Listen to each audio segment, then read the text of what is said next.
મહામંથન સાથે હું છું વૈભવી। મહામંથનમાં આજે બે મુદ્દાઓ પર ચર્ચા કરવાની છે। સૌથી પહેલો મુદ્દો એ કે જે પણ બાંગ્લાદેશી ઘૂસણખોરો ગુજરાતમાં વસી રહ્યા છે એ તમામને વીણી વીણીને બહાર કાઢવાનું જે ઓપરેશન શરૂ થયું છે તેની વાત કરવાની છે। બીજો મુદ્દો કે એક તરફ શેર બજારમાં સતત એ નેગેટિવ અસર, નકારાત્મક અસરો આપણે જોઈ રહ્યા છે તેની વાત કરવાની છે। સૌથી પહેલા વાત બાંગ્લાદેશી ઘૂસણખોરોને કેવી રીતે શોધવામાં આવી રહ્યા છે તેની વાત કરવી છે। વાત જ્યારે દેશની સુરક્ષા અને કાયદો વ્યવસ્થાની હોય ત્યારે કોઈ પણ પ્રકારની બેદરકારીની ગુંજાઈશ ન હોવી જોઈએ। કેન્દ્રીય ગૃહમંત્રી અમિત શાહ જ્યારે ગુજરાત આવ્યા હતા ત્યારે તેમણે હુંકાર કર્યો હતો કે દેશભરમાંથી એક એક ઘૂસણખોરને વીણી વીણી અને બહાર કાઢવામાં આવશે અને એટલે જ શરૂ થયું છે ઓપરેશન ડેલ્ટા હન્ટ। ગુજરાતમાં હાલ બાંગ્લાદેશી ઘૂસણખોરોને શોધવા માટે મેગા ડ્રાઈવ ચાલી રહી છે। રાજ્યમાં છુપાઈને રહેતા બાંગ્લાદેશી નાગરિકોને શોધવા માટે ક્રાઇમ બ્રાન્ચ, એસઓજી અને સ્થાનિક પોલીસની સંયુક્ત ટીમો અત્યારે મેદાને ઉતરી ગઈ છે। જે લોકો શંકાસ્પદ લાગી રહ્યા છે તેમની પૂછપરછ કરાઈ રહી છે। કેટલાય બાંગ્લાદેશી ઘૂસણખોરો પકડાયા છે અને આગળ પણ કેટલાય લોકો પકડાશે। ક્યાંક હોટલોમાં તપાસ ચાલી રહી છે તો ક્યાંક ભાડાના મકાનોમાં રહેતા લોકોના દસ્તાવેજો ચકાસવામાં આવ્યા। આ ઘૂસણખોરો ગેરકાયદે પ્રવૃત્તિઓમાં પણ સંડોવાયેલા છે। આ ઘૂસણખોરો કયા એજન્ટ દ્વારા અહીંયા આવ્યા હતા તેની તપાસ કરવામાં આવી રહી છે। અમદાવાદ, રાજકોટ, સુરત, વડોદરા અને રાજ્યના તમામ જિલ્લામાં અત્યારે તપાસનો ધમધમાટ છે। સરકારનો દાવો છે કે રાજ્યની સુરક્ષા અને કાયદો વ્યવસ્થા સાથે કોઈ સમાધાન નહીં કરવામાં આવે। પ્રશ્ન માત્ર અહીંયા ઘૂસણખોરોનો જ નથી પણ મુદ્દો છે સુરક્ષાનો। જો કોઈ વ્યક્તિ ગેરકાયદે દેશમાં પ્રવેશે તો તે ગંભીર બાબત તો છે જ, પરંતુ તેનાથી પણ ગંભીર બાબત એ છે કે તે વ્યક્તિ વર્ષો સુધી અહીં રહે અને કામ કરે છે, ભાડાનું મકાન મેળવે છે અને કદાચ ગમે તે રીતે ઓળખના દસ્તાવેજો પણ મેળવી લે છે। ત્યારે સવાલ માત્ર ઘૂસણખોરોનો રહેતો નથી, સવાલ આખા નેટવર્કનો બની જાય છે। આ કાર્યવાહીની વચ્ચે કેટલાક એવા સવાલો છે જેના સમગ્ર રાજ્ય જવાબ જાણવા માંગે છે। ત્યારે સવાલ એ છે કે આ મેગા ડ્રાઈવ ગુજરાતને વધુ સુરક્ષિત બનાવશે? શું આખું નેટવર્ક બહાર આવશે? અને શું આ કાર્યવાહી એક નવા સંદેશ સાથે આગળ વધશે કે કાયદાથી ઉપર કોઈ નથી? કરીશું આ પહેલા મુદ્દે મહામંથન।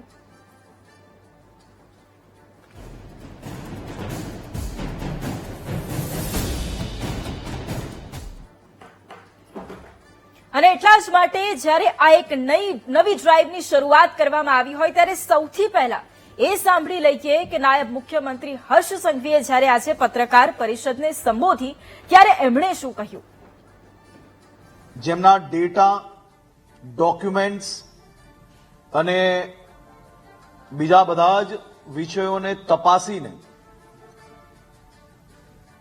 જે બાંગ્લાદેશીઓ છે તેવા 362 લોકો કન્ફર્મ થયા છે। બાકી 780 થી વધારે લોકોની તપાસ હજી ચાલી રહી છે। મોડી રાત સુધી આ તપાસ ચાલુ રહેશે અને બાકી આખા રાજ્યમાં ચારેય દિશાઓમાં હ્યુમન ઇન્ટેલિજન્સના માધ્યમથી બી લોકલ યુનિટ્સ દ્વારા ખૂબ જ અદ્ભુત કામગીરી કરવામાં આવી છે। એક જ રાતમાં આટલા મોટા પ્રમાણમાં બાંગ્લાદેશીઓને પકડવામાં ગુજરાત પોલીસની આ ઐતિહાસિક સફળતા છે કે કોઈ બી પ્રકારના ડોક્યુમેન્ટ્સ લીધા વગર આવા અવૈધ લોકોને જે કોઈ લોકો આશરો આપશે તેની ઉપર બી ગુનાઓ દાખલ કરવામાં આવશે અને આ વખતે આ સંપૂર્ણ તપાસ બી આગળ વધી રહી છે। જે ઇન્ડસ્ટ્રીઝે આ લોકોને નોકરી આપી હશે અને પોલીસની અંદર એમના વેરિફિકેશન માટે ડોક્યુમેન્ટ્સ નહીં મોકલ્યા હશે તેમની ઉપર બી કડક કાર્યવાહી કરવામાં આવશે। અને એટલા જ માટે ચર્ચાની શરૂઆત કરવી છે। ચર્ચા માટે આપણી સાથે crime branch ACP Bharatbhai Patel જોડાયા છે। સર, સૌથી પહેલા તો આપનું ખૂબ સ્વાગત છે મહામંથનમાં। સર, સૌથી પહેલો સવાલ આપને એ કરવો છે કે આખું જે ઓપરેશન શરૂ કરવામાં આવ્યું છે, ખાસ અમદાવાદની પણ વાત કરી લઈએ તો આખું આ ઓપરેશન કેવી રીતે પાર પાડવામાં આવી રહ્યું છે? જે ઓપરેશન ડેલ્ટા હન્ટ જે છે એ નાયબ મુખ્યમંત્રી શ્રી ગુજરાત રાજ્ય દ્વારા આદેશાત્મક કાર્યવાહી કરવા જણાવેલું હતું અને ત્યારબાદ તે જ અનુસંધાને પોલીસ કમિશનર શ્રી અમદાવાદ શહેર અને સંયુક્ત પોલીસ કમિશનર શ્રી અમદાવાદ શહેરની આગેવાની અને નિગરાનીમાં આખું આ ઓપરેશન હાથ ધરવામાં આવ્યું. શરૂઆતમાં કેટલીક માહિતી અમને પૂરી પાડવામાં આવેલી હતી અને એ માહિતી ઉપરાંત પણ જે સોર્સિસ મારફતે જે માહિતી મળી છે કે અમદાવાદ શહેરમાં અલગ અલગ વિસ્તારમાં ગેરકાયદેસર રીતે જે બાંગ્લાદેશી નાગરિકો રહે છે અને એ લોકોને શોધી અને પછી ડિટેન કરી અને એમને પરત બાંગ્લાદેશ મોકલવાની કાર્યવાહી હાથ ધરવાની છે. આખા આ ઓપરેશનમાં અત્યાર સુધીમાં અમારી પાસે કન્ફર્મ 170 જેટલા ગેરકાયદેસર રીતે અમદાવાદ શહેરમાં રહેતા બાંગ્લાદેશી નાગરિકોને અત્યારે ડિટેન કરવામાં આવેલા છે અને આ ડિટેન કર્યા બાદ હવે પછીની જે કામગીરી છે તો એમની સાચી ઓળખ અને જે જરૂરી પુરાવા છે એકત્રિત કરી અને એમને ડિટેન્શન સેન્ટરમાં મોકલવામાં આવશે અને ત્યારબાદ એમને પરત એમના વતન મોકલવામાં આવશે. બિલકુલ સર, બીજો સવાલ એ છે કે શું પોલીસ વિભાગે માને છે કે આ મામલો ફક્ત ઘૂસણખોરીનો જ નથી પરંતુ તેની સાથે સાથે દસ્તાવેજ કૌભાંડનો પણ છે? જે ગયા વર્ષે ચંડોળા તળાવમાંથી જે દબાણો દૂર કરતી વખતે જે બહુ મોટી સંખ્યામાં બાંગ્લાદેશી નાગરિકો મળી આવેલા હતા જે ગેરકાયદેસર રીતે ત્યાં રહેતા હતા વર્ષોથી અને કેટલાક નવા આવેલા પણ હતા. બાંગ્લાદેશી નાગરિકોનું ભારત અથવા ભારતના અન્ય રાજ્યો ખાસ કરીને ગુજરાતમાં આવવાનું એક કારણ એ છે કે અહીંયા જે પ્રકારે લોકો સરળતાથી સ્વીકારી લે છે એમનું કામ હોય કોઈ પણ પ્રકારનું નાનું મોટું તો એ રીતે પણ સ્વીકારીએ છીએ અને બીજી રીતે કે અહીંયા એમને એવા વિસ્તારો પસંદ કરે છે રહેવા માટે કે જ્યાં એ લોકો અન્ય સમાજથી થોડા દૂર પણ રહી શકે અને પોતાની ઓળખ છુપાવી શકે. જેટલી પણ બાંગ્લાદેશી મહિલાઓ જે આવે છે એ લોકો એમના જે ભાતીગત જે પ્રકારનું કામ છે વાંસમાંથી અલગ અલગ પ્રકારની આઈટમો બનાવવી એ સિવાય એ લોકો મોટાભાગે દેહ વેપારમાં જોડાઈ જાય છે અને પુરુષો જે છે એ છૂટક મજૂરી કરતા હોય છે અને અગાઉના વર્ષોના જે પકડાયેલા બાંગ્લાદેશીના કેસમાં એવું પણ છે કે નાના મોટા ગુનાઓ પણ કરતા હોય છે. હાલ જે અત્યારે 170 જે બાંગ્લાદેશી ગેરકાયદેસર રીતે રહેતા નાગરિકો જે પકડાયા છે એનું વેરિફિકેશન પૂછપરછ અને એમના વિશેનું ડિટેલિંગ હાલ થઈ રહેલું છે. પણ સામાન્ય રીતે આ જે આવવાનો જે ભારતમાં જે ઘૂસણખોરી કરીને આવે છે તો ત્યાં કેટલાક જે આ પૂછપરછ બાદ ખબર પડે છે કે જે પ્રકારે ત્યાંથી મહિલાઓ અથવા તો ઓછી ઉંમરની યુવતીઓને લાવવામાં આવે છે તો એ ત્યાં અહીંયા કોઈ સારી નોકરી અથવા તો કોઈ એવા મોલમાં નોકરી કરવા મળશે અને એ રીતે લાલચ આપીને લાવવામાં આવતી હોય છે. જે એમના અહીંના ઓળખપત્રો જે નક્કી થાય છે અથવા તે મેળવે છે કે અહીંના આધાર કાર્ડ અથવા તો અન્ય જે પણ એમના વ્યક્તિગત ઓળખના પુરાવા જે છે એ ઓળખના પુરાવા પણ એ લોકો બનાવટી રીતે બનાવી લે છે. ગયા વર્ષે જે આખું અભિયાન ચલાવ્યું હતું બાંગ્લાદેશી નાગરિકો વિરુદ્ધનું જે ગેરકાયદેસર રીતે રહે છે તો એમાં અમારા અહીંયા આપણે અમદાવાદ શહેરમાં લગભગ 5 થી 6 ગુના નોંધાયા હતા અને એમાં આ બોગસ દસ્તાવેજોની કલમોનો પણ ઉમેરો થયેલો હતો. ઓકે સર, બીજો સવાલ હવે એ છે કારણ કે આપે જે રીતે વાત કરી જેટલા પણ ઘૂસણખોરો છે તેમને ઓળખવામાં આવી રહ્યા છે, તેમની અટકાયત કરવામાં આવી રહ્યું છે, આખું ઓપરેશન પાર પાડવામાં આવી રહ્યું છે પરંતુ આખું આ નેટવર્ક તોડવા માટે શું કરાયું છે? આ જે ઓપરેશન ડેલ્ટા હન્ટ જે છે એ માત્ર આ 3 દિવસ પૂરતું મર્યાદિત નથી. આ પ્રક્રિયા સતત ચાલનારી પ્રક્રિયા છે કે જ્યાં સુધી એક પણ ગેરકાયદેસર રીતે રહેતા વિદેશી નાગરિક જે બાંગ્લાદેશના છે કે મ્યાનમારના છે એ લોકો અહીંયા ન રહે અથવા તો એ કોઈ પણ પ્રકારની એનો ફાયદો ન ઉઠાવી શકે એના માટેની આ પ્રક્રિયા સતત ચાલુ રહેનાર છે. ઓકે સર, બીજો એક સવાલ એ કે જેટલા પણ અત્યાર સુધી પકડાયા છે આગળ પણ પકડાયા છે પરંતુ અત્યાર સુધી જેટલા પકડાયા છે એમના ડિટેન્શન માટેની પ્રક્રિયા શું અને એની સાથે સાથે એમના ડિપોર્ટેશન માટેની પ્રક્રિયા છે એ કેવી રીતે કરવામાં આવશે? આ જે પ્રકારે નાગરિકો પકડાય છે કે બાંગ્લાદેશી નાગરિકો એનું શરૂઆતનું આના 3 સ્ટેપ છે. અત્યારે એમના ડિટેન્શન કરવામાં આવે છે. ડિટેન્શન કર્યા બાદ એમને અહીંયા સ્પેશિયલ બ્રાન્ચ દ્વારા એક હુકમ જારી કરવામાં આવે છે કે જે હુકમ આધારે એ લોકોને જોઈન્ટ ઇન્ટ્રોગેશન સેન્ટર જીઆઈસી ખાતે એમને મોકલવામાં આવે છે અને ત્યાં એ લોકો રહે છે થોડા સમય સુધી. ને ત્યાં સુધીમાં કેન્દ્ર સરકારમાંથી એક આદેશ આવે છે કે એમને અત્યારે એમના જે તે વતન છે, દેશ જે છે એમનો, ત્યાં એમને પરત મોકલવામાં આવે છે અને તબક્કાવાર લોકોને ત્યાં પરત પહોંચાડવામાં આવે છે.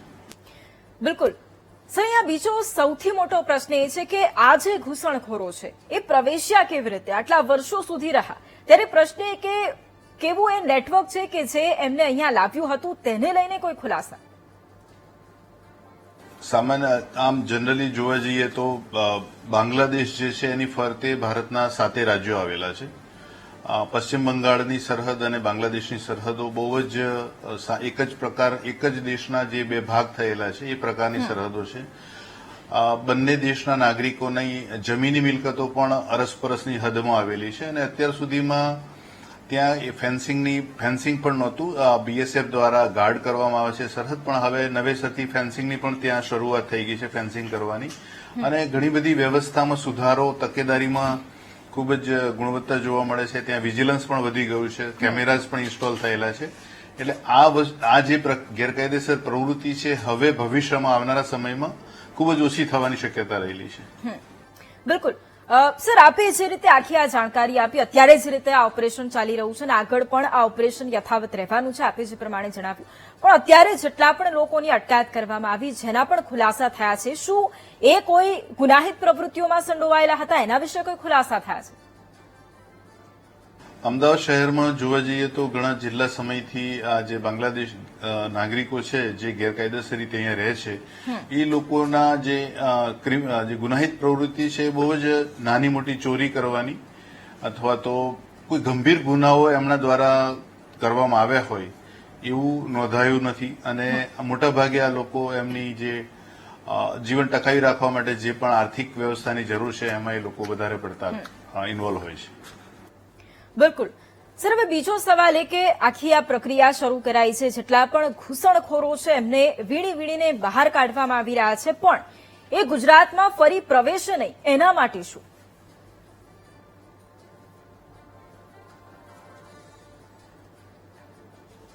આ જે પ્રશ્ન છે જ્યાં સુધી અમદાવાદ શહેર વિસ્તારને લગતો પ્રશ્ન છે ત્યાં અહીંયા ખાસ તકેદારી રાખવામાં આવે છે. અને હવે પછી જે દરેક વિસ્તારમાં એટલે અમદાવાદ શહેરના સમગ્ર વિસ્તારમાં આ પ્રકારના બહારથી આવેલા લોકો ક્યાં વસે છે અંગેની પણ એક અમદાવાદ શહેર પોલીસ દ્વારા, ક્રાઇમ બ્રાન્ચ દ્વારા ગુપ્ત રીતે માહિતી મેળવવાની એક નિરંતર પ્રક્રિયા શરૂ થઈ ગયેલી છે. એટલે હવે પછી અમદાવાદ શહેરમાં આવનારા સમયમાં આ રીતે ગેરકાયદેસર રીતે રહેતા નાગરિકો માટે ખૂબ મુશ્કેલ બનશે અહીંયા રહેવું.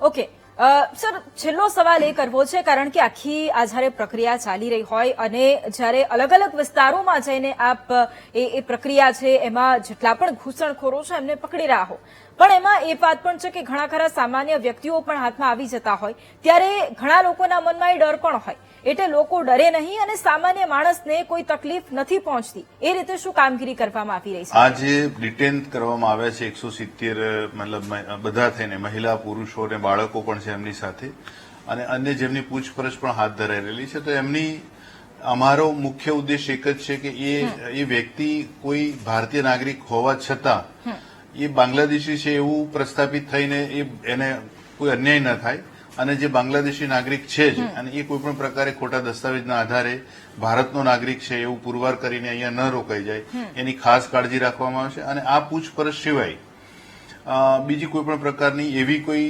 કનડગત કરવામાં આવતી નથી જ્યાં એમના એક માણસ તરીકેના આત્મસન્માન કે એની માનવતાની જે પણ સંવેદનશીલતા જે છે એ જોઈને જ કામ કરવામાં આવે છે. બિલકુલ. આભાર સર અમારી સાથે જોડાવા માટે અને આ ચર્ચામાં ભાગ લેવા માટે. બિલકુલ, અને હવે જ્યારે આખા મુદ્દા પર સૌથી પહેલા તો પોલીસ વિભાગ શું કાર્યવાહી કરી રહ્યું છે એ જાણી છે, અને હવે ચર્ચાની પણ શરૂઆત કરવી છે. આપણી સાથે ગેસ્ટ જોડાયેલા છે. આપણી સાથે ભાજપ નેતા દીપકભાઈ જોશી જોડાયા છે, આપણી સાથે કોંગ્રેસ પ્રવક્તા નિશાંતભાઈ રાવલ પણ જોડાયા છે, અને વીએચપી નેતા દક્ષિણભાઈ મહેતા પણ આપણી સાથે જોડાયા છે. આ ત્રણેયનું સૌથી પહેલા ખૂબ સ્વાગત છે મહામંથનમાં. દીપકભાઈ, સવાલ આપને જ કરવો છે, કારણ કે કેન્દ્રીય ગૃહમંત્રી અમિત શાહ ગુજરાતના પ્રવાસે આવી અને એ એવી વાત કરે કે જેટલા પણ બાંગ્લાદેશી ઘૂસણખોરો છે એમને વીણીને બહાર કાઢીશું, અને ત્યાર પછી આ ઓપરેશનની શરૂઆત થઈ જાય, અને એ જે કાર્યવાહી થાય એમાં કેટલાય એવા શકમંદો છે કે જેમની અટકાયત કરવામાં આવે, કેટલાય એમાંથી ઘૂસણખોરો નીકળે, અને જેમ અત્યારે એસીપીને આપણે સાંભળ્યા, એમણે કીધું કે આ ઓપરેશન 2-3 દિવસનું નથી, આ તો ખૂબ લાંબુ ચાલવાનું છે. એટલે આપને સવાલ એ છે કે હવે આ મુદ્દે સરકારનું શું એક્શન પ્લાન છે, સરકારનું શું ટાર્ગેટ છે? બેન, આ હું માનું છું ત્યાં સુધી અમિતભાઈએ પોતે તો આવીને કીધું છે ને, સિરિયસનેસ પણ એમાં થઈ છે ને એના એક્શન પણ લેવાનું ચાલુ થઈ ગયું છે. પણ આની પહેલા પણ આપણે જોયું હતું કે ચંડોળા તળાવની અંદર જે બન્યું અને જેમાંથી આપણને ખ્યાલ આવ્યો કે જે પરિસ્થિતિ ઊભી થઈ છે, અને ત્યાં જે રહેતા હતા એ લોકો કેવી રીતની રહેતા હતા, કઈ રીતે રહેતા હતા, અને એમાં મેક્સિમમ આપણને જોવા મળ્યું કે જે બહારના બાંગ્લાદેશીના લોકો આવીને ત્યાં વસેલા છે.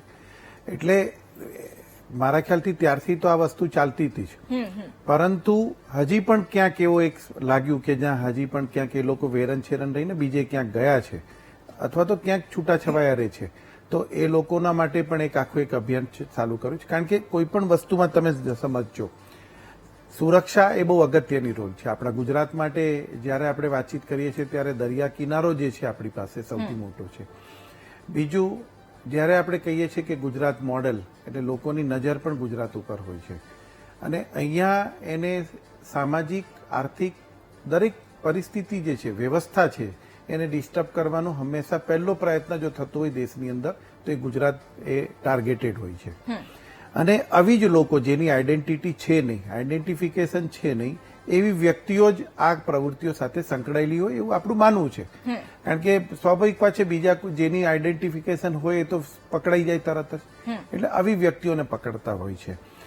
જ્યારે આ મહિમ હવે ચાલુ થઈ છે, ઇન્ટ્રોગેશન થશે, ઇવન એમણે પાસ્ટમાં જે કંઈ ગુનાઓ સાથે કોઈ સંડોવાયેલા હશે, શું પ્રવૃત્તિઓ થઈ છે, આ બધી વસ્તુ હવે ખ્યાલ આવશે.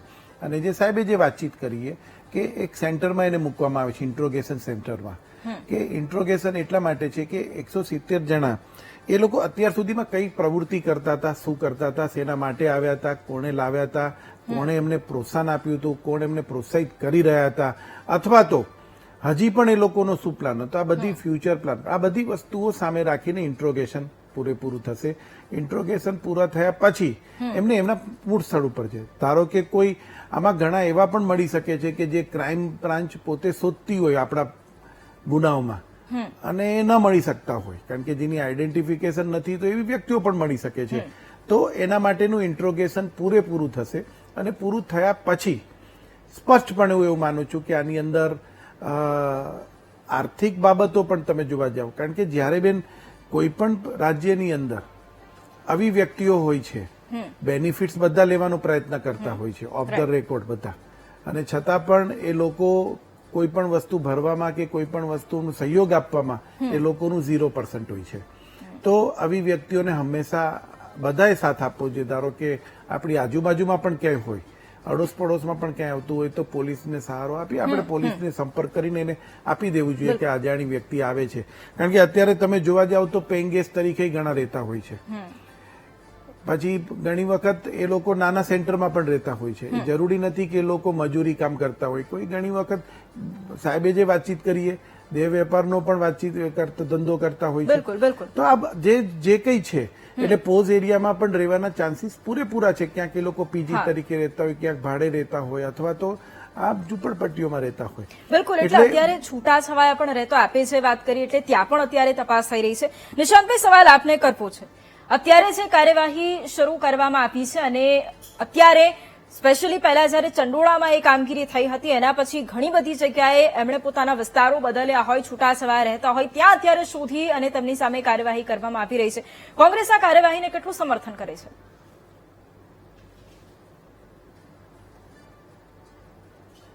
નિશાંતભાઈ, અનમ્યુટ કરવું પડશે.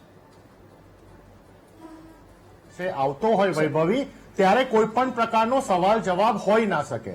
બાંગ્લાદેશી ઘૂસણખોરોને તમે જ્યારે ગુજરાતમાંથી ને દેશમાંથી કાઢો છો તો દેશની અને ગુજરાતની તમામ જનતાની સાથે સાથે તમામ રાજકીય પક્ષોનો એક જ મત હોય કે આ બાંગ્લાદેશી ઘૂસણખોરોને તમે સીધી રીતે નહીં પરંતુ લાત મારીને દેશની બહાર કાઢો. કારણ કે જે રીતે તમે સાંભળ્યું, તમે સ્ટેટમેન્ટ સંભળાવ્યું કે આ બાંગ્લાદેશી ઘૂસણખોરોના જે પુરુષો હોય છે એ લોકો ગુનાહિત પ્રવૃત્તિઓ સાથે સંકળાયેલા હોય છે અથવા કોઈક જગ્યાએ મજૂરીનું કામ કરતા હોય છે અને એમની જે મહિલાઓ હોય છે એ ખાસ કરીને પ્રોસ્ટિટ્યુશનના ધંધા સાથે સંકળાયેલી હોય છે, જે ગુજરાતને ગંદુ અને ખરાબ કરવાની વાત થતી હોય છે. વિચારવા લાયક બાબત એ છે કે જે રીતે એક જ દિવસમાં ગુજરાત પોલીસને, ક્રાઇમ બ્રાન્ચને, એસઓજીને સફળતા મળી, એની માટે હું એમને સેલ્યુટ કરું છું કે એમને એમનું કર્તવ્ય નિભાવ્યું અને આટલી મોટી સંખ્યામાં બાંગ્લાદેશીઓને પકડ્યા. પણ ગુજરાત સરકારે વાહવાઈ લૂંટવાની જરૂર નથી. ગુજરાત સરકાર માટે આ ઓપરેશન નિષ્ફળ છે. જ્યારે દેશના ગૃહમંત્રી તમને ટકોર કરે છે ત્યારે તમે આ મિશન કરો છો, ત્યારે તમને ભાન પડે છે કે બાંગ્લાદેશીઓ ચંડોળા તળાવની આસપાસ વસી ગયા છે અથવા અમદાવાદના અલગ અલગ ખૂણામાં વસી ગયા, રાજકોટમાં વસેલા છે, વડોદરામાં વસેલા છે. એની પહેલા રાજ્યના ગૃહમંત્રીને, રાજ્યના ડેપ્યુટી મિનિસ્ટર, રાજ્યના ચીફ મિનિસ્ટરને ખબર નથી પડી કે આ બાંગ્લાદેશીઓ બધી જ ખબર હોય છે. 15 વર્ષથી તમારા શાસનમાં બાંગ્લાદેશીઓ બાંગ્લાદેશની બોર્ડર ક્રોસ કરીને, પશ્ચિમ બંગાળના રાજ્યને ક્રોસ કરીને, અન્ય રાજ્યોને ક્રોસ કરીને, ગુજરાતની સરહદો ક્રોસ કરીને છેક અમદાવાદના છેવાડાના ખૂણા સુધી, વડોદરાના છેવાડાના ખૂણા સુધી, રાજકોટ સૌરાષ્ટ્રના છેવાડાના ખૂણા સુધી ટ્રાન્સપોર્ટેશનના માધ્યમ દ્વારા પહોંચી જાય છે અને સરકારની નાક નીચેથી આ કાર્યવાહી થતી હોય વૈભવી, આ કોઈને ગળે ના ઉતરે. મારે સ્પષ્ટ માનવું છે કે તમે જે કાર્યવાહી, તમે જે છૂટો દોર ગુજરાત પોલીસને આપ્યો છે, બહુ ખૂબ જ સારી કામગીરી કરી. પણ શરમની બાબત એ છે કે દેશના ગૃહમંત્રી તમને કહે છે એના પછી તમે આ કાર્યવાહી કરો છો. આ ક્યારે પણ સાચી ના રહેવાય. તમે અત્યારે વાહવાઈ લૂંટવાનો સમય નથી. અત્યારે સમય છે કે આ મિશન અવિરતપણે ચાલુ રહે અને એક બાંગ્લાદેશી સાથે સાથે મજબૂત વિરોધ પક્ષ તરીકે જો હું તો એક નિવેદન પણ કરવા માંગુ છું વૈભવી, કે આપણા સૌને ખબર છે ગુજરાત પોલીસ પાસે સ્ટાફની કમી છે. કોંગ્રેસનો એક કાર્યકર્તા વોલેન્ટિયર તરીકે ગુજરાત પોલીસ સાથે આ કામગીરીમાં અડીખમ ખડે પગે કામગીરીમાં સામેલ થવા માટે તત્પર છે. વાત કહેવાની એ છે કે સરકારે વાહવાઈ ના લૂંટવી જોઈએ. સરકારના કર્તવ્યમાં આવ્યું. જ્યારે 2004 થી 2014 યુપીએની કોંગ્રેસની સરકાર હતી, પ્રધાનમંત્રી મનમોહન સિંહજીની સરકાર હતી, ત્યારે 2005માં 13,692, 2006માં 12,135, 2007માં 12,612, 2008માં 10,625, 2009માં 10,602, 2010માં 6,290 એમ કરીને ટોટલ 88,792 બાંગ્લાદેશીઓને લાત મારીના દેશની બહાર ખસેડ્યા. આ જ કોંગ્રેસની સરકારે 88,792, જ્યારે 2014 થી પ્રધાનમંત્રી મનમોહન સિંહજીની મેમાં સરકાર ગઈ અને મોદી સાહેબની સરકાર આવી 2014 થી 2024, માત્ર 3,568 બાંગ્લાદેશીઓને તમે દેશની બહાર કાઢી શક્યા. માત્ર 3,568. ક્યાં કોંગ્રેસના 88,792 10% પણ નહીં. કહેવાની વાત એ છે કે જ્યારે આસામ અને વેસ્ટ બેંગોલ જેવા રાજ્યોમાં, ગુજરાત જેવા રાજ્યોમાં વિધાનસભાની ચૂંટણીઓ આવે ત્યારે આ ભારતીય જનતા પાર્ટીના નેતાઓ અમને લઈને આવો, અમે બાંગ્લાદેશોને બહાર કાઢીશું 2016માં બોલતા હતા. 2021માં અમને ચૂંટીને લાવો, અમે બાંગ્લાદેશોને બહાર કાઢીશું. 2026માં અમને ચૂંટણીઓ પતી આ રાજ્યોમાં, અમને લઈને આવો, અમે બાંગ્લાદેશોને બહાર કાઢીશું. શરમ નથી આવતી તમને? તમારી કેન્દ્રમાં સરકાર છે છેલ્લા 11-12 વર્ષથી. આખી સરહદો જે કહેવાય, સરહદો ઉપર જે પણ ઇન્ડિયન આર્મી મહેનત કરીને જે પણ કોઈ કામગીરી કરતી હોય છે, પરંતુ જે સરહદોને સુરક્ષિત રાખવાનું કામ છે દેશના ગૃહમંત્રીનું કર્તવ્ય છે. તો દેશની સરહદોને પાર કરીને આપણા રાજ્યોમાં ઘૂસણખોરી કરે અને તમે ખાલી ચુનાવી મુદ્દા બનાવો છો અને વાહવાઈ લૂંટો છો. દક્ષેશભાઈ, આ મુદ્દે સવાલ આપને કરવો છે, કારણ કે નિશાંતભાઈએ જે વાત કરી, એમણે જે આંકડા આપ્યા છે કે આટલા વર્ષોમાં આટલા જે પણ ઘૂસણખોરો હતા એમને બહાર કાઢવામાં આવ્યા. અત્યારે જે કામગીરી થઈ રહી છે, ગુજરાતની અંદર જે કામગીરી થઈ રહી છે, શું આપ એ કામગીરીથી સંતુષ્ટ છો અથવા આપને એમ લાગે છે કે આ કામગીરી થોડી જલ્દી થઈ હોય તો વધારે સારું હોત? સૌ પ્રથમ તો ગુજરાત સરકારને અભિનંદન કરીએ છીએ. અને બીજી એક વાત છે કે આ પ્રવૃત્તિ, આ જે કઈ પોલીસ જે કરી રહી છે ને, એ કદાચ અત્યારે નામ આપ્યું એને, પણ પેલું નામ વગર પણ આ પોલીસ આ કામ કરતી હતી પહેલા. પરંતુ અને છે ને રાજકીય મુદ્દો નહીં બનાવવો જોઈએ. રાજકારણની અંદર હમણાં કીધું કે ભાઈ હમણાં તમે વાહવા નહીં લૂંટો, ચૂંટણી આવે એટલે પછીથી એમ થાય છે કે ભાઈ આ મત માટે અહીંયા આગળ એમને લઈ જાય છે અને કોઈ બોલતું નથી. કંઈક ચોરી લૂંટમાટમાં પકડાયા હોય તો પછી એને પાછા આપણે છોડાવવા માટે ત્યાં આગળ આપણે ભલામણો કરતા હોઈએ. હવે આ જે બાંગ્લાદેશીઓ એટલે જે ઘૂસણખોરો છે, આપણે સ્પેશિયલ નામ ના પાડીએ પણ જે ઘૂસણખોરો છે ને એ લોકોનો આ ગંભીર વિષય છે.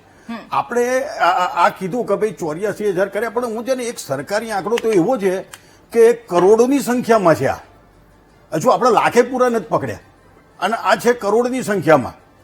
હવે આ લોકોની પાછળ આપણે કેટલું બધું બરબાદી આપણા લોકોને કહીએ, એક બાજુ એમ કહીએ કે રાજકીય રીતે એનો બોલીએ કે ભાઈ તમને રોજગારી નથી, તો ભાઈ આ પેલા પંચરવાળા જ થયા બધા. તો આ પછી એ નાની નાની રોજગારીઓમાં આપણી રોજગારી લૂંટી જાય છે. આપણા સરકાર અત્યારે મફત રેશન આપે છે, મફત રેશન માટે આપણે જ બધાને કાર્ડ કરી આપીએ છીએ અને આપણે જ બધાને કહ્યું એક મોરસ ઓપોર્ચ્યુનિટી આ પટેલ સાહેબ આ પોલીસ ડિપાર્ટમેન્ટને હું કહું, કારણ કે હું આ ચંડોળાની આસપાસમાં નજીકમાં હું ત્યાં રહું છું અને મને એનો અનુભવ છે આ લોકોનો. તો આ લોકોની ત્યાં અંદર ત્યાં જઈએ, હજુ પણ ત્યાં જો શોધવામાં આવે તો હજુ આજે પણ ત્યાં મળે છે. અને બીજું કે આજે ચંડોળા અત્યારે જે સરકારે જે સફાઈ કરી એની પહેલા આ ચંડોળાની અંદર એ ત્યાં આગ લાગતી, ઝૂંપડા બળી જતા, એની અંદર એમના ડોક્યુમેન્ટો બળી જતા. પોલીસ સ્ટેશનો આવીને એફિડેવિટ કરી જાય કે અમારા ડોક્યુમેન્ટ ગયા અને અમને ત્યાં આધાર કાર્ડ કાઢી આપો અને પાન કાર્ડ કાઢી આપો અને બધું કાઢી આપો. એટલે એ આ હિન્દુસ્તાની બની ગયા, ભારત દેશના નાગરિક છે એવું બની ગયા. આપણે બધા એની પાછળ ભલામણ કરવા જતા હતા. આ જયારે ઓપરેશન આટલું મોટું કર્યું તો એ ઓપરેશનની અંદર 90% લોકો આવા છે. આજે જે ગયા અહીંયાથી જે જનારા લોકો જે છે એ લોકો પણ અહીંયા આસપાસના ગામડાઓમાં ગયા છે. આપણે તો આ પોલીસ વિભાગને સરકારને વિનંતી કરીએ છીએ કે આસપાસમાં જે જગ્યાએ જે મુસ્લિમ વસાહતો જ્યાં વધી છે ને ત્યાં પણ ચેક કરે. ત્યાં એ લોકોને આશ્રય આપનારા આપણા જ લોકો છે, અહીંના જ સ્થાનિકો જ એમને આશ્રય આપે છે. આવા લોકોને પણ શોધવા જોઈએ. આ લોકો કેવી રીતે એને આશરો પણ ત્યાં આપે છે, એમની પાસેથી છાપરા બનાવવાના ભાડા લે છે.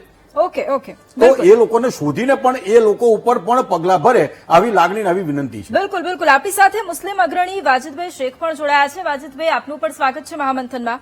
વાજિદભાઈ, સવાલ એ કે અત્યારે જે કાર્યવાહી થઈ રહી છે, જેટલા પણ બાંગ્લાદેશીઓ છે અને ગૃહમંત્રીએ કીધું કે એમને વીણી વીણીને બહાર કાઢવાના છે, આ જે કામગીરી છે એ કામગીરી વિશે આપ શું કહેશો? શું આપ એવું માનો છો કે આ કામગીરી વહેલામાં વહેલી તકે પૂર્ણ થવી જોઈએ અને આખું આ નેટવર્ક છે એને નાબૂદ કરી દેવું જોઈએ?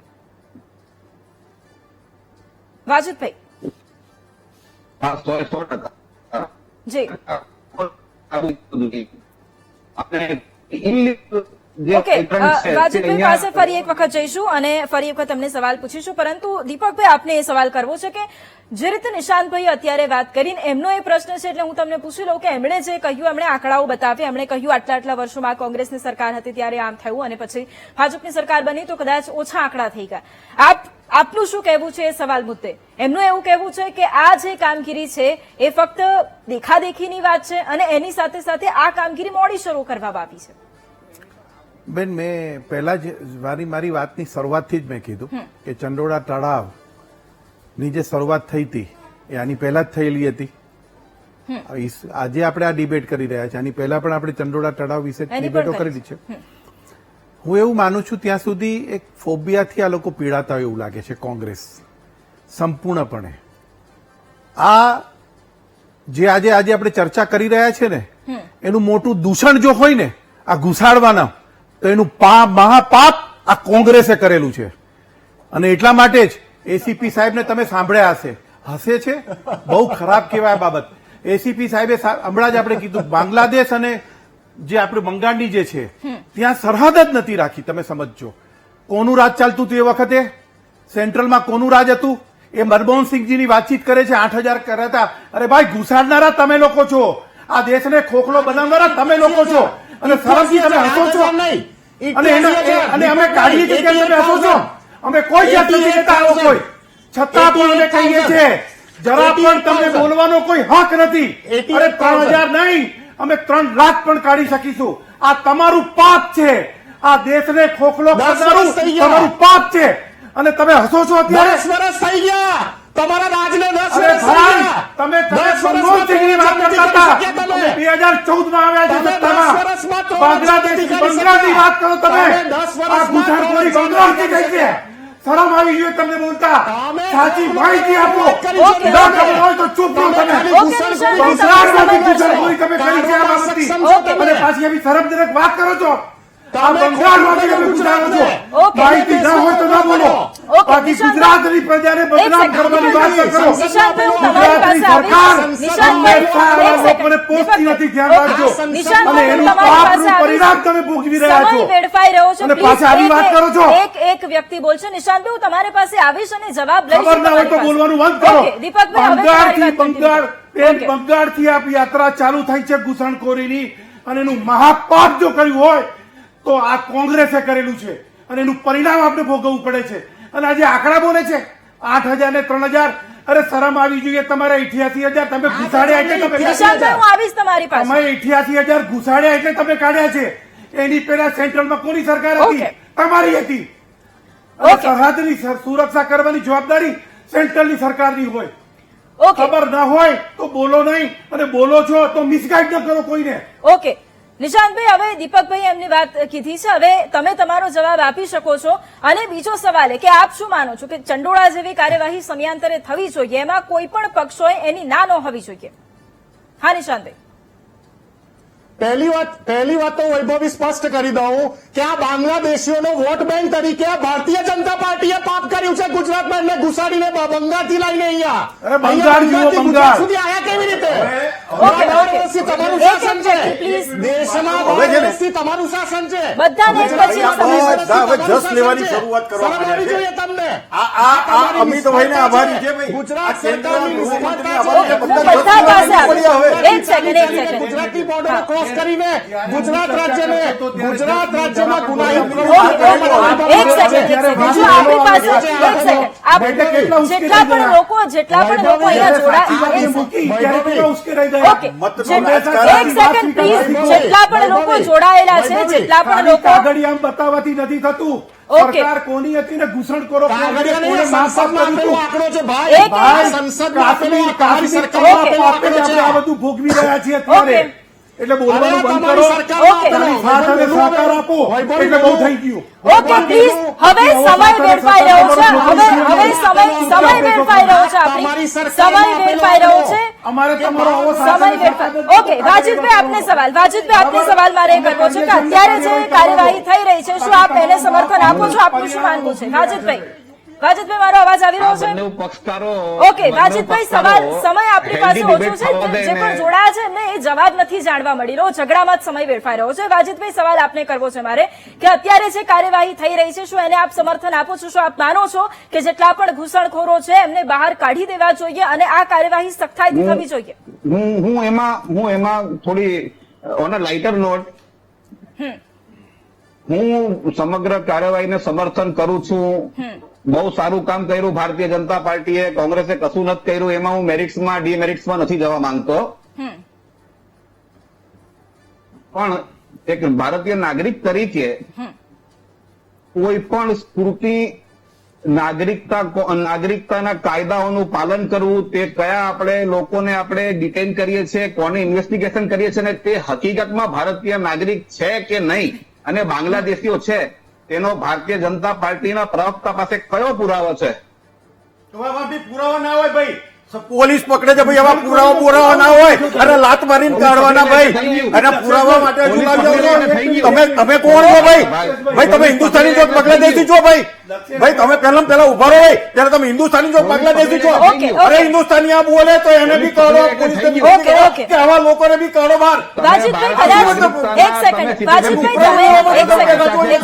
તમે એનું પ્રોબ્લેમ માટે તો વાજીદભાઈ, કદાચ આપે એક સેકન્ડ. હા, હું બધા પાસે આવીશ. પ્લીઝ મને સમય આપો. બધા પાસે હું આવીશ.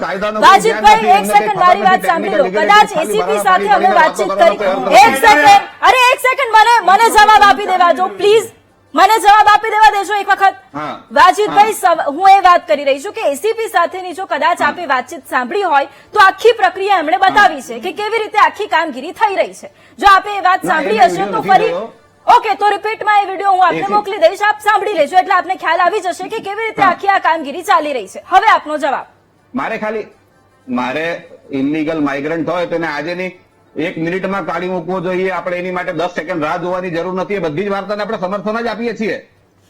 બસ સવાલ જ એ છે. પોલીસ સારું કરી, હું કહી દો ને ભાઈ, પોલીસ સારું કામ કરે છે. કોણ? કોઈ એક ખોટો જાય પકડી લાવજો તમે. કોઈ ખોટો ભારતીય નાગરિક જાય સમય આપને ઓપરેશન આપીશ. ડેલ્ટા આવે બોલવા દેવ ભાઈ. ઓકે દક્ષિણભાઈ આપને સમય આપીશ, એમનો જવાબ અમને પૂરો કરી લાવો. ઓકે વાજિદભાઈ. આપણે ખાલી માઇનોરિટીને ટાર્ગેટ કરીને બધા જ ઇલીગલ માઇગ્રન્ટ છે અને બધા જ બાંગ્લાદેશી છે, એટલે કોણ ઇન્ડિયન સિટીઝન છે તેના કઈ પુરાવા હોય છે, તેની જન્મ તારીખ જોવામાં આવે છે કે નહીં, તે બધી સ્ક્રુટની જો થતી હોય તો આ બધી પ્રક્રિયાને અમારો સમર્થન જ છે.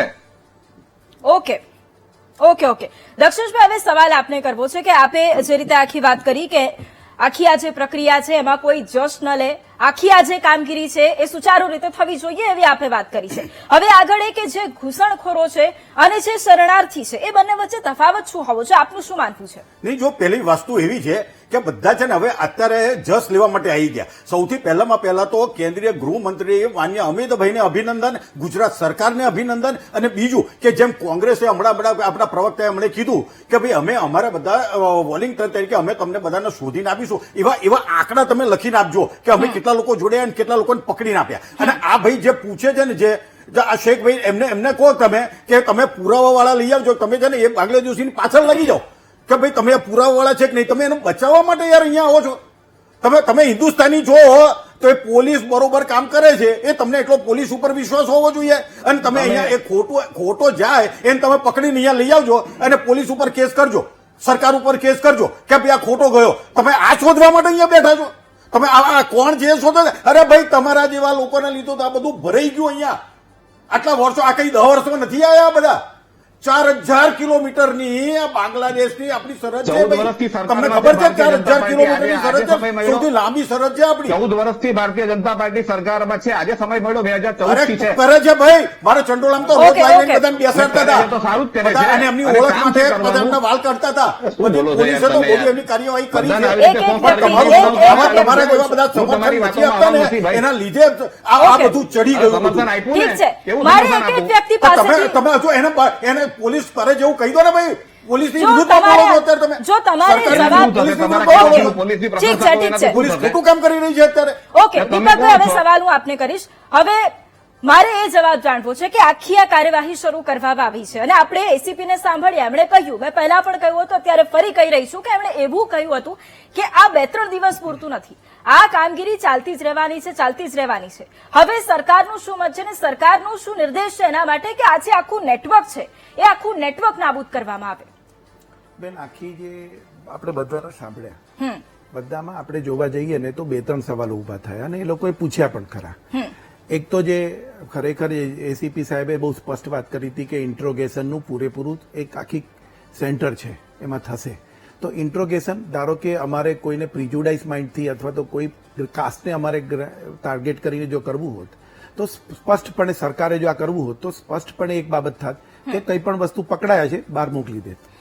સવાલ એવો છે કે સૌથી પહેલા એ લોકોને જોયા છે, બધા એમની પાસે પ્રૂફ માંગ્યા છે. હવે લોકોનું ઇન્ટ્રોગેશન થશે. ઇન્ટ્રોગેશન થયા પછી સેન્ટ્રલ પાસેથી એની પરમિશન માંગવામાં આવશે અને એ લોકોને સોમાનભેર પોતાને ત્યાં પાછા મોકલવામાં આવશે. આ એક પદ્ધતિ. બીજો એક સવાલ ઉભો થયો. એમણે એમ કીધું કે 10 વર્ષથી 14 વર્ષથી તમારી સરકાર છે. બેન, હું તમને કહું, મારો પહેલો જ એક સવાલ હતો કે એન્ટ્રી પોઈન્ટ સૌથી પહેલા જેવી ભારતીય જનતા પાર્ટીની સરકાર બંગાળમાં આવી, એન્ટ્રી પોઈન્ટ બંધ કર્યો. આ એન્ટ્રી પોઈન્ટ ખુલ્લો રાખવાનું મહાપાપ કોણે કર્યું હતું? આ બધાને લાવ્યા ક્યાંથી? એ સરકાર ક્યારે હતી? જ્યારે પહેલી વખત સરકાર આવી ને, હજી તો 100 દિવસ પૂરા નથી થયા અને એન્ટ્રી ગેટ બંધ કર્યો છે અમે. આ અમારું પરિણામ બતાવે છે. જાવેદભાઈને નહીં ખ્યાલ હોય કે કદાચ બંગાળનું એમણે ઇલેક્શનને નહીં જોયું હોય, બરાબર? એટલે એમને કદાચ સરકાર કોની હતી એ નહીં ખ્યાલ હોય, એટલા માટે આવા સવાલો કરી રહ્યા છે. બાકી એ જે શબ્દ બોલ્યા ને કે વાજિદભાઈ, હું તમારી પાસે પણ આવીશ. એક મિનિટનો જવાબ બધા પાસે લેવાની છું. ઓલરેડી બહુ ઝઘડી ચૂક્યા છો, સમયનો અભાવ છે. એક મિનિટ. એ કાસ્ટની જે વાતચીત કરે છે ટાર્ગેટ કરવાની, એનો મારો આ જવાબ હતો. અમારી સરકાર આવી છે. બાકી બીજી જે સરકારો હતી જેને ઘુસાડીને આખા દેશની અંદર દરેક જગ્યા ઉપર આવી વ્યક્તિઓને મોકલેલા છે. એટલા માટે અને એક ટાર્ગેટેડ પોઈન્ટ તમે અત્યારે સીલ કરવામાં આવી છે અને હવે અમે બહાર કાઢીએ છીએ. આ જેને ઘુસાડ્યા છે ને એ તમારી બાજુમાં જે બેઠા છે ને જે કોંગ્રેસના પ્રવક્તા એને પૂછો કે આ મા બાપ તમે શેના માટે ઓકે, કર્યું ચલો, હતું? નિશાંતભાઈ, આ દેશને ખોખલો નિશાંતભાઈ, કરવાનું હવે કારણ શું હતું? નિશાંતભાઈ, હવે મને 40 સેકન્ડમાં આપની પાસેથી એ જવાબ જોઈએ છે કે હવે આપણે ભૂતકાળનો સમય હવે આપણે જવા દઈએ. હવે જે કામગીરી થઈ રહી ના છે બેન, એમાં ના વિપક્ષ બેન, શું કહી દર રહ્યું છે? વખતે ભૂતકાળને આપણે જવાબ ના, ના, દઈએ છીએ. એમની એ વાત આનું તો પાપ જ ભૂતકાળ છે બેન. પણ આગળ- આનું તો પાપ જ ભૂતકાળ છે, એનો જવાબ એમણે આપવો પડે. ઓકે, પણ ઘુસાડ્યા આપણી છે પાસે- શેના માટે? ઓકે, હવે વિપક્ષ શું કરશે આગળ, કારણ કે હવે કાર્યવાહીની શરૂઆત થઈ ગઈ છે. આપ શું માનો છો કે રાજકારણથી ઉપર ઉઠીને આ મુદ્દો છે અને આપણે પહેલા જે વાત કરી છે એટલે શું થવું જોઈએ? 40 સેકન્ડમાં મારે જવાબ જોઈએ. વૈભવી, મારી પાસે 20/10/2021 નો અમારા અમદાવાદ મ્યુનિસિપલ કોર્પોરેશનમાં વિરોધ પક્ષના નેતાનો પત્ર છે અને આ પત્ર એમને અમદાવાદ પોલીસ કમિશનર સાહેબને લખેલું કે ચંડોળા તળાવની આસપાસ જે નાના ચંડોળા પાસે જે દબાણો ઇલીગલ રીતે ગેરરીતે થયેલા છે એને અર્જન્ટ હંગામી ધોરણે તોડવામાં આવે, કોઈ કાર્યવાહી ના થઈ. અને પછી એલિસ બ્રિજના ધારાસભ્ય અમિત શાહે 2025 ફેબ્રુઆરી 2025માં મ્યુનિસિપલ કમિશનરને પત્ર લખ્યો અને પછી આ કાર્યવાહી ચાલુ થઈ. તો વિરોધ પક્ષ તરીકે તો અમે મજબૂત વિરોધ પક્ષ તરીકે જવાબદારી અમારી નિભાયેલી જ છે. પરંતુ લોજિકલ વાત જયારે કરવામાં આવે તો વૈભવી, આજે સાહેબ એન્ટ્રી ગેટ ખોલ્યા અને બંધ કરવાની વાત કરે છે ને, તો એન્ટ્રી ગેટ ખોલવા અને બંધ કરવા ગૃહ મંત્રાલય ભારત સરકારની અંડરમાં આવે, કોઈ રાજ્ય સરકારમાં ના પણ એટલે જ કહું છું, 2014 પહેલાની પરિસ્થિતિ તમારી પાસે હતી. તો આજ મમતા બેનર્જી સાથે અને આ કાઢવાની પરિસ્થિતિ ક્યારે ઘુસાડ્યા એટલે કાઢવામાં આવ્યા. ચલો, દક્ષેશભાઈ, હવે 30 થી 40 સેકન્ડમાં આપની પાસે મારે એ જવાબ જોઈએ છે કે હવે વિશ્વ હિન્દુ પરિષદ હોય કે આપ પોતે, આપ શું અપેક્ષા રાખી રહ્યા છો સરકાર પાસેથી કે એ હવે કયા નક્કર પગલા લે, કારણ કે એક શરૂઆત થઈ ગઈ છે, આગળ શું? હવે છે ને આને આ રાજકીય પ્રશ્ન નહીં બનાવવો જોઈએ, હિન્દુ મુસલમાન ના બનાવો અને ઘૂસણખોર શબ્દનો પ્રયોગ કરો. હિન્દુ મુસલમાન ના બોલો, હિન્દુ મુસલમાન બોલી અને અહીંયા કોમી વિખવાદ અહીંયા ઉભો કરવાનો આ એક નિશ્ચિત નક્કી કરેલા પ્લાન એનું એ થાય છે. આ ઘૂસણખોરો છે, ઘૂસણખોરોને જવાબ દેવા જોઈએ. અને કોંગ્રેસે કીધું એમણે તમારું લિસ્ટ બનાવી દેવાનું કે અમે આટલા ઘૂસણખોરો અહીંયા 2000 5000 અમદાવાદ શહેરમાંથી 100 લાખ લોકોને અમે ત્યાં આગળ પોલીસને પકડાઈ દીધા. અને પેલા ભાઈએ એમ કીધું એ પ્રમાણે એમને બી કહી દીધું કે મારા કાકા મામા ફોઈન છોકરો છે, આ ખોટો જઈ રહ્યો છે, તો એમના કાકા એમના કોઈ હગાવાલા હોય તો એમને બોલાવી દે અને કે એને પાછો મોકલી જાઓ. તો આ બે કામ કરીએ અને રાજકીય વિષય અને ના બનાવો. અને વિશ્વ હિન્દુ પરિષદ, બજરંગ દળ આની સાથે છે, હતું અને રહેવાનું છે. અમારી તો આ બહુ જૂની માંગણી છે અને અમે આ કાર્યવાહીની સાથે છીએ, હતા અને રહેવાના. વાજિદભાઈ, હવે 30 થી 40 સેકન્ડમાં આપની પાસેથી પણ મારે એ જ જવાબ જોઈએ છે કે જેટલા પણ લોકો આવા ઘૂસણખોરોને આશરો આપતા હોય, આપ શું માનો છો એમની સામે શું કાર્યવાહી થવી જોઈએ? 30 થી 40 સેકન્ડમાં જવાબ. આશરો એટલે કઈ જાતનો આશરો આપે છે? આ લોકો વર્ષોથી અહીંયા રહેતા એવા હોય છે એટલે સ્ક્રુટની આશરો એટલે ભાડે આપવું, ઘર મકાન ભાડે આપવું, દસ્તાવેજો વગર ભાડે આપી દેવું, એની વાત કરી રહી છું. કોઈ પણ પ્રકારે આશરો, એ કામને લઈને આશરો હોય કે પછી રહેવા માટે. આપણા દેશમાં હર 25 કિલોમીટરે ભાષા બદલાઈ જાય, જાતિ બદલાઈ જાય, પહેરાવો બદલાઈ જાય છે. એટલે આટલું માઇક્રો રેક્ટિફિકેશન એક કોમન માણસ કરી શકે અને એમની ઉપર કોઈ કાર્યવાહી કરવી એ બહુ વ્યાજબી નથી. હા, એમને કાઢીને એમના દેશોમાં મોકલી આપવું તેને અમે સમર્થન કરીએ જ છીએ. તેની પ્રોપર સ્ક્રુટની કરીને મોકલતો ઠીક છે, સમયનો અભાવ છે એટલે બહુ ઓકે. હવે દીપકભાઈ, છેલ્લી 30 સેકન્ડમાં, 20 થી 30 સેકન્ડમાં એક શોર્ટમાં એક જવાબે આપી દો કે હવે અપેક્ષા રાખીને લોકો બેઠા પડશે કે આ કાર્યવાહી થઈ રહી છે. સરકાર, નાયબ મુખ્યમંત્રી હર્ષ સંઘવી આજે પત્રકાર પરિષદ પણ સંબોધી છે અને એમણે કહ્યું છે કે આ કાર્યવાહી હજુ આગળ ચાલવાની છે. એટલે એ જેટલા પણ ઘૂસણખોરો છે એમને શું સંદેશ, અને સાથે એ સામાન્ય જનતાને તકલીફ નહીં પડે એના માટે શું સંદેશ? ખૂબ મોટો સંદેશ મારે આપવો છે. સરકારે જે કાર્યવાહી ચાલુ કરી છે એ સ્પષ્ટપણે આવા લોકોને ન સાખી લેવા જોઈએ. અને હું એક માનું છું કે જ્યારે પણ તમે આવી ચર્ચાઓ થતી હોય ત્યારે એની શરૂઆત ક્યારે પણ કોઈના એલિગેશન ઉપર ન કરવી જોઈએ. આ જે કોંગ્રેસના પ્રવક્તા શ્રીએ જે ચાલુ કરી કે ભાજપની સરકાર જે વાવા લે છે અને પોલિટિકલ મુદ્દો બનાવવાનો પ્રયત્ન કરીને આ ગંભીર ઇસ્યુને ડાયલ્યુટ કરવાનો પ્રયત્ન કર્યો છે, એ ખૂબ ગંભીર બાબત છે. ઓકે, સમયનો અભાવ છે એટલે ચર્ચા પૂરી કરવી પડે છે. આપ તમામ અમારી સાથે આ ચર્ચામાં જોડાયા, તમામનો ધન્યવાદ. અને મહામંથનમાં હાલ રોકાઈએ એક બ્રેક માટે અને બ્રેક બાદ એ ચર્ચા કરીશું કે શેર બજારમાં અત્યારે નકારાત્મક અસર શા માટે થઈ રહી છે. રોકાઈએ બ્રેક માટે.